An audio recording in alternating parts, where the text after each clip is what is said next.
వ్యవసాయ శాఖ మంత్రి తుమ్మల నాగేశ్వరరావుకు మాజీ మంత్రి పువ్వాడ అజయ్ కుమార్ సవాల్ విసిరారు. రాష్ట్రంలో రుణమాఫీ 100% జరిగిందంటూ ప్రభుత్వం చెబుతున్న మాటల్లో నిజం లేదన్నారు.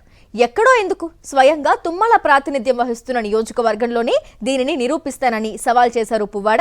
అంతేకాదు రైతు భరోసా సగం ఎగ్గొట్టారని, రైతు బీమా ప్రీమియం కూడా సరిగ్గా కట్టలేదన్నారు. తుమ్మల నాగేశ్వరరావు గారు, నీ శాఖ ద్వారా జరిగిన వ్యవసాయ శాఖ ద్వారా జరిగిన రుణమాఫీ 100% జరిగిందని చెప్పి నువ్వు కట్టుబడి ఉంటావా మాటకని చెప్పి నేను ఛాలెంజ్ చేస్తా ఉన్నా. మళ్ళీ కూడా ప్రతి వేదిక నుంచి ఛాలెంజ్ చేస్తా, ప్రతి వేదిక నుంచి ప్రతి అవకాశం వచ్చినప్పుడల్లా ఛాలెంజ్ చేస్తా. ఏ గ్రామానికి పోదాం, ఏ గ్రామానికి పోయి అడుగుదాం, గ్రామం నీదే.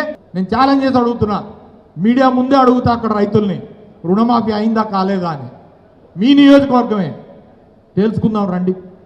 ఎక్కడ దాకా ఎందుకు ఇవాళ మంచుకొండే పోతున్నా సాయంత్రం. రుణమాఫీ కాలే, రైతు బంధు సగం ఎగ్గొట్టారు, రైతు బీమాకి ప్రీమియం కట్టలే పండబెట్టారు.